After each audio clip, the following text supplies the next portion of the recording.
최근 이상고온과 폭우로 인해 전 세계적으로 수많은 인명과 재산 피해가 발생하고 있다. 우리나라 역시 예외는 아니다. 최근 10년간 우리나라에서 기상재해로 발생한 인명 피해는 194명. 이재민은 20만 명 이상 발생했고 재산 손실 규모는 12조 원이 넘었다. 기후 위기 대응은 이제 더 이상 중장기적인 것이 아닌 우리 생존과 직결된 사항이 된 것이다. 이에 전 세계는 다양한 위기 극복 방안을 마련하고 있는데 핵심 방안 중 하나로 바다의 활용이 논의되고 있다. 특히 온실가스의 약 30%를 흡수하는 거대한 흡수원입니다. 또한 다양한 청정 에너지 보고로서 그 가치가 매우 크다고 할 수 있습니다. 전 세계 인구의 40%가 삶의 터전으로 삼는 바다. 다양한 경제적 가치를 지키면서 기후위기를 슬기롭게 넘길 수 있게 바다를 활용하려면 어떤 것들이 필요할까?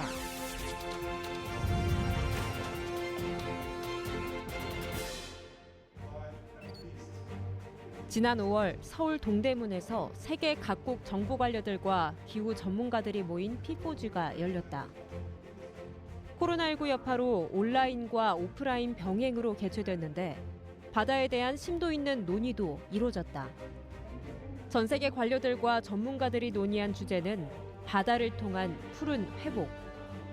갈수록 심해지고 있는 기후위기를 바다를 통해 어떻게 극복할 수 있을까에 대한 것으로 현재 심각한 기후위기를 극복할 방안이 지구 표면적의 70%를 차지하는 바다를 빼고는 사실상 없기 때문이다. 해양이 어떻게 보면은 지금 지구 온난화 관련해서도 사람이 인위적으로 배출시키는 CO2의 한 4분의 1 정도를 해양이 흡수하고 그런 역할들을 하는데 기후위기 중 바다와 연관성이 있는 분야는 크게 두 가지다. 바다를 다니는 선박에서 나오는 온실가스를 줄이는 것과 바다를 이용해 온실가스를 줄일 수 있는 방안을 찾는 것이다. 2019년 기준 한 해 동안 전 세계에서 배출된 온실가스 규모는 약 590억 톤으로 30년 전인 1990년과 비교하면 34%나 증가했다. 그렇다면 590억 톤 가운데 바다에서 직접 배출되는 온실가스의 양은 얼마나 될까? 전문가들은 약 10억 톤 정도로 예상하고 있다. 10억 톤의 양을 쉽게 풀어보면 우리나라가 1년 동안 배출한 온실가스 양보다 많다. 게다가 만약 우리가 아무런 기후 대응 대책을 마련하지 않는다면 2050년 선박에서 배출되는 온실가스 양은 전 세계 배출량의 10분의 1을 차지할 것으로 예측되고 있다.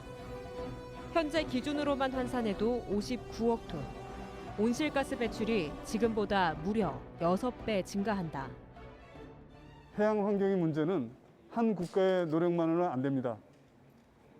국제사회의 연대와 협력이 필수적인데요.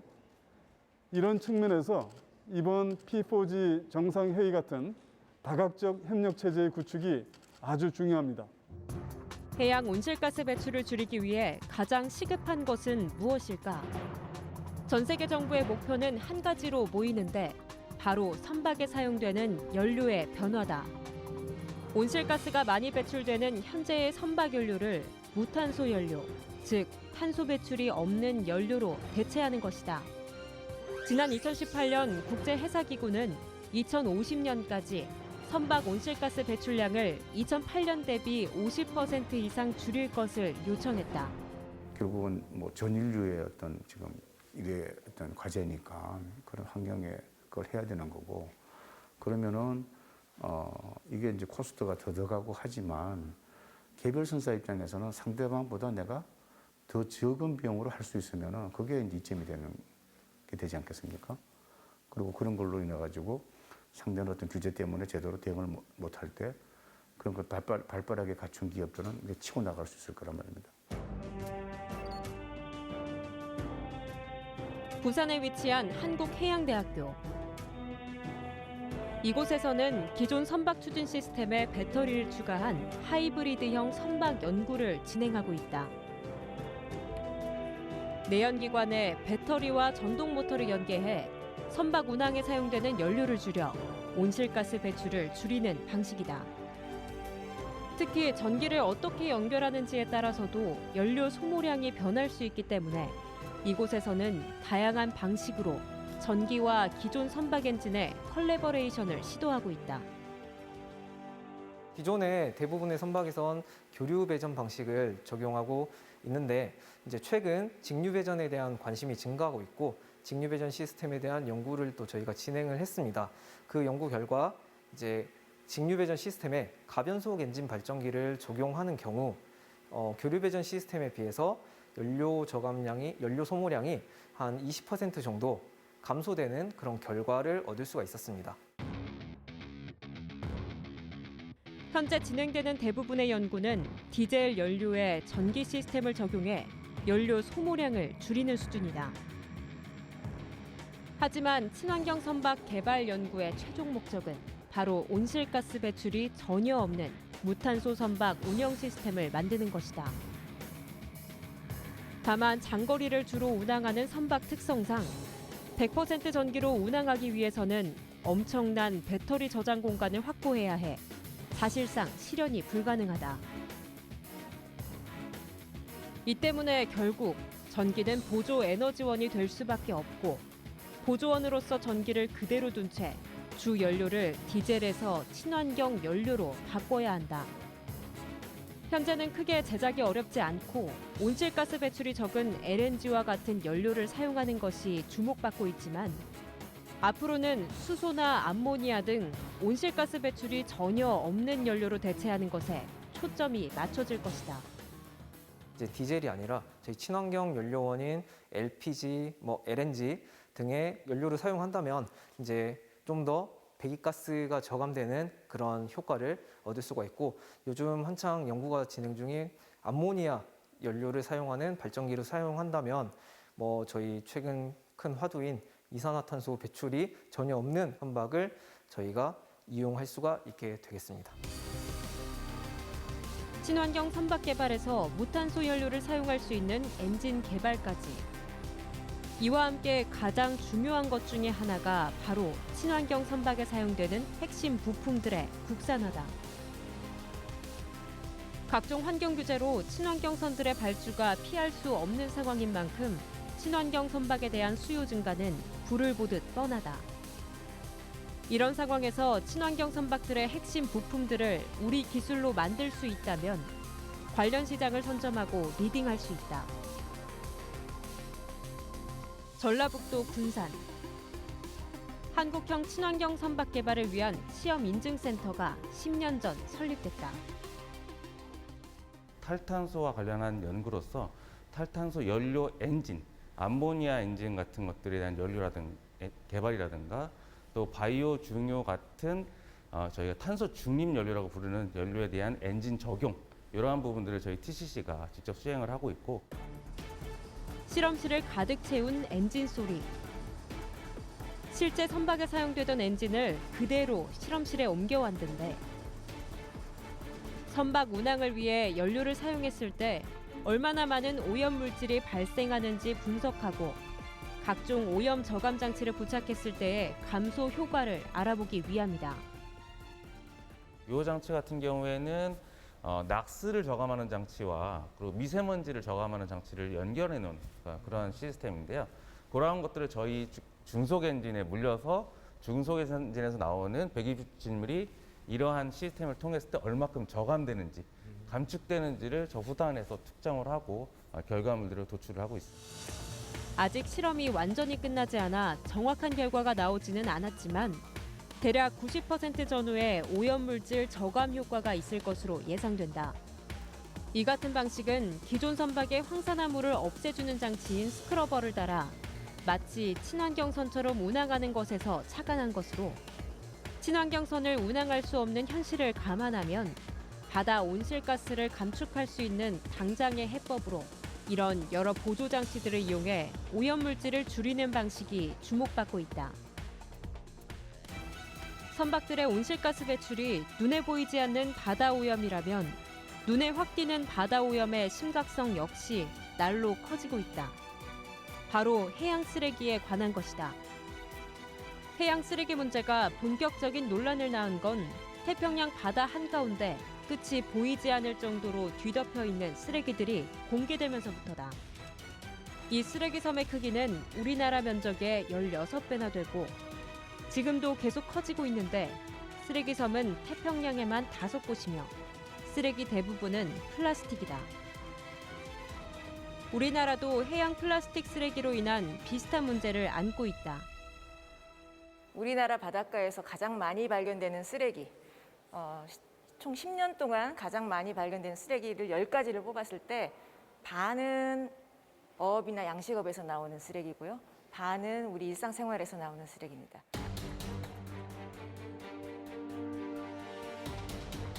비가 온 뒤 각종 쓰레기가 모여 있는 부산 앞바다. 플라스틱 알갱이와 페트병은 물론 부탄가스 등 각종 쓰레기로 뒤덮여 해수면조차 보이지 않고 있다. 이때 바다 위 청소 선박 청항선이 투입된다. 컨베이어 벨트를 타고 끊임없이 올라오는 쓰레기들은 한 곳으로 모이고 큰 자루에 담겨 옮겨진다. 특히 바다의 쓰레기는 물을 먹어 무게가 계속 늘어나기 때문에 작업이 만만치 않다. 이게 쓰레기가 가벼워 보여도 물을 먹어도 되게 무거울 것 같은데 그게 더 힘드실 것 같아요. 그거는 뭐 표현 못합니다. 어떤 거는 비교적으로 100kg 이상 1톤 넘는 것도 있습니다. 그거는 문제는 해양 쓰레기 유입량이 계속 늘고 있어 치워도 끝이 없다는 것. 코로나19 여파로 인해 최근 일회용품 사용이 크게 늘면서 바다로 유입되는 생활용품, 특히 플라스틱의 양이 크게 증가하고 있는 것도 한몫하고 있다. 코로나19로 인해서 이런 일회용품을 많이 쓴다든가 그러다 보면 그게 이제 바람이라든가 비가 많이 온다든가 그러면 육상에 기인해서 이제 하천으로 해서 많이 이제 전에보다 양이 많아졌어요. 그렇다면 우리나라의 바다 쓰레기 수거 능력은 얼마나 될까? 우리나라는 바다 위 쓰레기나 바다 밑에 침전된 쓰레기를 치울 수 있는 청항선을 34척 보유하고 있다. 34척의 청항선은 매년 14만 톤가량의 해양 쓰레기들을 수거하고 있는데 이는 1년간 유입되는 해양 쓰레기 양과 거의 비슷하다. 우리나라는 30년 전인 1990년대부터 바다 위와 밑에 쓰레기를 치우기 시작했고 2004년부터는 우리나라 환경에 최적화된 청항선을 개발해 바다 밑 침전 쓰레기를 수거했다. 그 결과 지금은 1년 동안 버려진 양을 수거할 수 있는 수준을 갖추게 된 것이다. 태평양 쓰레기 섬이 8만 톤가량의 쓰레기로 이루어져 있음을 감안하면 우리나라의 해양 쓰레기 처리 능력이 상당한 것으로 유추할 수 있다. 그리고 앞으로는 수거 능력 향상과 유입 방지 방안 마련을 위한 지원도 마련할 계획이다. 정부는 최근 해양 쓰레기 발생량을 2030년까지 60% 저감하고 또 2050년까지 제로화하는 야심찬 계획을 수립한 바 있습니다. 이런 목표 달성을 위해서 정부는 관련법 제정이라든가 다부처 위원회 구성 등 제도적 기반 마련은 물론이려니와 관련 예산을 3배 이상 대폭 확대하겠습니다. 그렇다면 바다에 남아있는 쓰레기들은 어떤 문제를 일으킬까? 바다에서 이뤄지고 있는 풍화작용과 각종 화학작용으로 쓰레기가 미세화돼 환경 문제를 넘어 보건 문제로까지 이어지고 있다. 특히 플라스틱의 경우 미세화 속도나 정도가 다른 오염원들보다 커 심각성이 크다. 육지에서는 플라스틱 쓰레기 하나가 하나의 오염원이 되지만 바다에서는 플라스틱이 미세화돼 수백만 개의 오염원이 된다. 또 미세화된 플라스틱은 물고기들이 섭취하기 쉬워 밥상에까지 올라갈 가능성도 높다. 미세 플라스틱이 저희가 하다 보면 각종 부위가 올라다 보면 그게 파쇄가 돼요. 파쇄가 되다 보면 저희가 눈으로 보이는 것보다 더 작은 알갱이들이 당연히 고기 플랑크톤인지 아니면 자기 먹이감인지 알고 당연히 배 속에 들어가는 걸로 알고 있는데 이게 정말 심각하지 그냥 넘어갈 사항은 아닌 것 같습니다. 온실가스 배출과 미세 플라스틱과 같은 바다에서 이루어지고 있는 오염들. 이런 오염원들에 효과적으로 대응하기 위해서는 무엇이 필요할까? 경상남도 거제시에 위치한 한국해양과학기술원의 남해연구소. 이곳에서는 바다 환경 보호를 위한 다양한 연구가 진행되고 있다.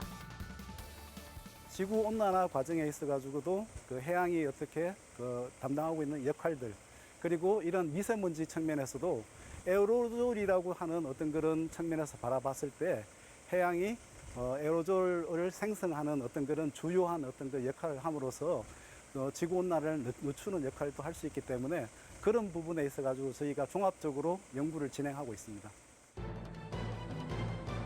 남해연구소는 이지스함과 크기가 비슷한 대형 해양조사선 이사부호와 종합해양연구소 이어도호, 온누리호 등 연구선 총 5척을 운영하고 있다.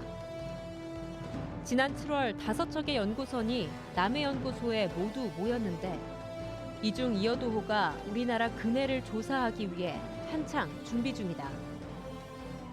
선박들이 항만에 들어가서 물건을 하역하거나 선적하기 전 주차를 하는 곳에서 연구가 진행되는데 그곳에서 선박이 내뿜는 배기가스를 조사하기 위해 다양한 측정 기기 설치는 물론 출항을 위한 각종 준비 작업이 진행되고 있다. 지금 쭉 보시면 저기 이제 뭐 온실가스 자료 아니면 그리고 VOC 자료 그리고 이거 암모니아 자료까지 다 이렇게 통합적으로 저희가 해석을 해서 이것들이 미세먼지의 어떻게 미세먼지 생성에 기여하는 역할들이 어떻게 되는지를 되게 종합적으로 판단하게 되는 거죠. 선박들이 잠시 주차하는 곳. 이런 곳을 소위 묘박지라고 하는데 선박이 묘박을 할 때 엔진을 계속 켜놓기 때문에 여러 오염들이 발생할 수 있다. 그리고 발생한 오염물질은 인근 주거단지로 옮겨져 주민들의 건강을 위협할 수도 있고 묘박지 인근 도로로가 비와 함께 다시 바다로 유입돼 새로운 오염원이 될 수 있어 관련 자료 확보가 시급하다. 육상에서 관측이 불가능하고 연구선을 이용해서 여러 가지 관측 장비를 실어서 연구를 진행하게 됩니다. 그래서 이번에 저희가 이렇게 다양한 연구 장비를 실어서 한 5일 정도 그 묘박지 주변에서 지금 관측을 진행할 예정입니다. 남해연구소 건물 옥상 위에는 196개의 시험관들이 햇볕이 가장 잘 드는 곳에 위치해 있다. 시험관들을 잘 살펴보면 플라스틱 조각들이 들어있는데 물이 들어있는 것과 그렇지 않은 것 두 가지로 나눠져 있다. 다양한 조건에서 여러 종류의 플라스틱이 어떻게 미세화되는지를 살펴보기 위함이다. 이만한 스티로폼 상자 있지 않습니까? 뚜껑 하나를 1년간 이런 햇빛에 방치하게 되면 뚜껑 하나에서만 거의 3,700억 개 정도가 생겨요. 미세하고 초미세 다 합쳐서. 이 연구의 목적은 햇빛 등 자연 풍화에 의해 플라스틱 재질별로 얼마나 많은 미세 플라스틱이 나오는지를 알아보기 위한 것이다. 아직 실험이 시작된 지 1년 정도밖에 지나지 않았지만 태양광으로 인해 플라스틱에서 미세 플라스틱이 발생하는 과정이 파악되고 있다. 충분한 실험 기간이 경과하고 자료가 쌓인다면 당초 목표인 방치된 플라스틱에서 얼마나 많은 미세 플라스틱이 발생하는지도 파악이 가능하다. 처음엔 이렇게 매끈한 표면이었다가 22일만 지나도 이렇게 틈이 생기잖아요. 결합이 끊어졌다는 거예요. 그러니까 이 플라스틱 결합이 사실 탄소 결합이 굉장히 강한 건데 자외선이 그걸 끊을 수 있는 충분한 에너지가 있습니다. 자외선이 이제 그 에너지에 의해서 이 결합을 끊기 시작하면 계속 벌어지는 거거든요. 그래서 그럼 얘네들이 이렇게만 틈만 생기고 약해지면 괜찮은데 실제로 미세 플라스틱이 만들어진다는 거죠. 바다를 통한 푸른 회복을 위해서는 바다의 회복만큼 중요한 것이 또 있다. 바로 바다를 이용한 회복이다. 사실 바다는 인류가 만들어낸 이산화탄소의 4분의 1 정도를 흡수하고 있는 중요한 탄소 저장고 역할을 하고 있다. 이 때문에 바다를 활용해 탄소를 줄이는 노력들이 최근 진행되고 있는데 가장 주목받고 있는 분야가 바로 갯벌이다. 탄소 중립 효과 쪽으로 볼 수가 있는데 우리 인류들이 생활을 하면서 이제 내연기관이라든지 이거를 CO2를 다 내놓잖아요. 그 내놓는 것을 다 지금 이런 식물들이 광합성 작용해 가지고 흡수를 하고 그 다음에 산소를 내놓고 그러다 보니까 탄소 중립이 될 수 있는 거죠.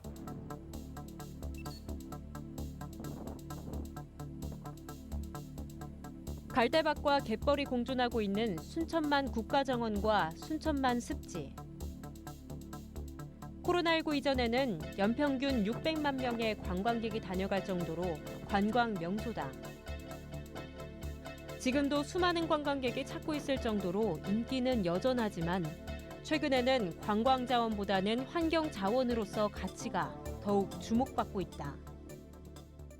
갯벌에는 그 염생 식물이라고 하는 이제 게 많이 분포를 하고 있습니다. 이런 염생 식물을 통해서 그 육상과 같이 육상의 산림과 같이 이산화탄소를 고정하고 축적하는 기능이 있다는 것은 이제 세계적으로 인정을 받고 있고요. 또 이와 병행해서 국내 연구자들은 이제 그런 염생식물이 존재하지 않는 갯벌도 탄소를 이제 축적할 수 있는, 흡수할 수 있는 그런 능력이 있다는 것을 지금 연구를 하고 있고. 환경자원으로 갯벌을 활용하기 위해 정부는 2009년 갯벌 복원 추진 계획을 수립하고 본격적인 착수에 나섰다. 3년 후인 2012년 순천과 사천, 고창에서 갯벌 복원을 완료했는데 8년, 9년이 지난 지금 그 갯벌의 상황은 어떻게 됐을까?